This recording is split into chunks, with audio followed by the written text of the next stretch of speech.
ರೇಣುಕಾಸ್ವಾಮಿಯ ಕೊಲೆ ಕೇಸ್ನಲ್ಲಿ ಅರೆಸ್ಟ್ ಆಗಿರುವಂಥ ಪವಿತ್ರ ಗೌಡ ಭೇಟಿಗೆ ಅವರ ಕುಟುಂಬಸ್ಥರು ಕೂಡ ಇವತ್ತು ಪರಪ್ಪನ ಅಗ್ರಹಾರಕ್ಕೆ ಬಂದಿದ್ದಾರೆ. ಆಕೆಯ ಕುಶಲೋಪರಿಯನ್ನು ವಿಚಾರಿಸಿದ್ದಾರೆ.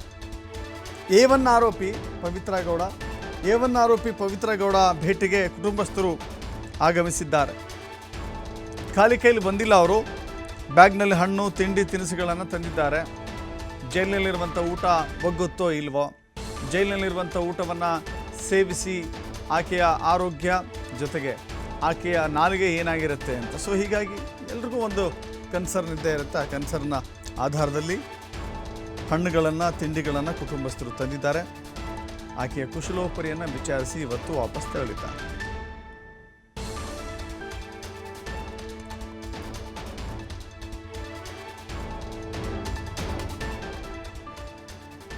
ಒಂದು ಕಡೆ ದರ್ಶನ್, ಇನ್ನೊಂದು ಕಡೆ ಪವಿತ್ರ ಗೌಡ ಇಬ್ಬರು ಕೂಡ ಜೈಲಿನಲ್ಲಿದ್ದಾರೆ. ಇವರಿಬ್ಬರನ್ನ ಸೇರಿದಂತೆ ಇನ್ನುಳಿದಂಥ ಆರೋಪಿಗಳು ಕೂಡ ಪರಪ್ಪನ ಅಗ್ರಹಾರದಲ್ಲಿದ್ದಾರೆ.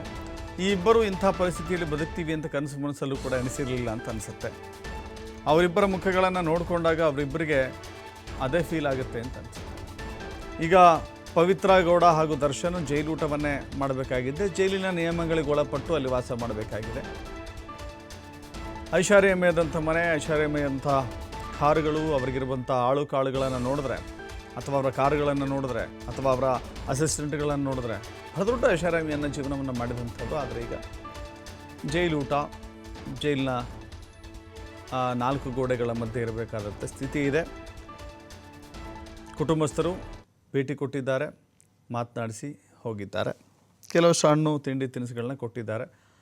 ಅದರಲ್ಲಿ ಜೈಲಿನ ಸಿಬ್ಬಂದಿ ಎಷ್ಟು ಒಳಗೆ ಕೊಟ್ಟರೋ ಎಷ್ಟು ತಾವಿಟ್ಕೊಂಡ್ರೋ ಗೊತ್ತಿಲ್ಲ. ಬಟ್ ಜೈಲಿನ ಸಿಬ್ಬಂದಿ ಅದಕ್ಕೆ ಅವಕಾಶ ಮಾಡಿಕೊಟ್ರೋ ಇಲ್ವ ಅನ್ನೋದನ್ನು ನೋಡಬೇಕಾಗಿದೆ.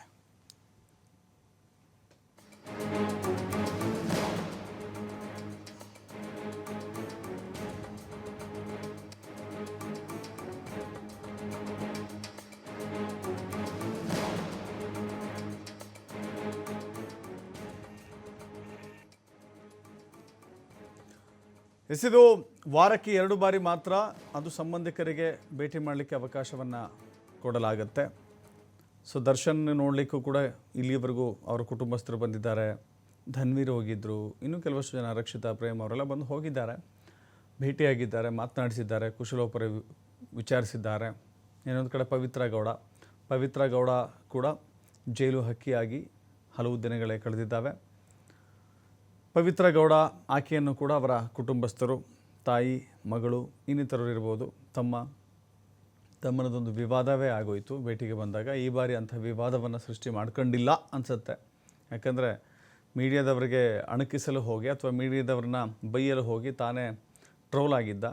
ಇದೀಗ ಆತ ಬಂದಿದ್ದ ಇಲ್ವಾ ಗೊತ್ತಿಲ್ಲ. ಬಟ್ ಈ ಬಾರಿ ಅಂತೂ ಅಂಥ ಅಡವಟ್ಟು ಮಾಡ್ಕೊಳ್ಳಲ್ಲ ಅಂತ ಅನಿಸುತ್ತೆ. ಪವಿತ್ರ ಗೌಡ ಅವರನ್ನು ನೋಡಿದ್ದಾರೆ, ಅವರ ಜೊತೆ ಮಾತನಾಡಿದ್ದಾರೆ, ಅವರ ಆರೋಗ್ಯವನ್ನು ಕೂಡ ವಿಚಾರಿಸ್ಕೊಂಡಿದ್ದಾರೆ. ತಮ್ಮ ಅಳಲನ್ನು ಈ ಸಂದರ್ಭದಲ್ಲಿ ಪವಿತ್ರ ಗೌಡ ಅವರ ಕುಟುಂಬದವರ ಮುಂದೆ ತೋಡ್ಕೊಂಡಿದ್ದಾರೆ.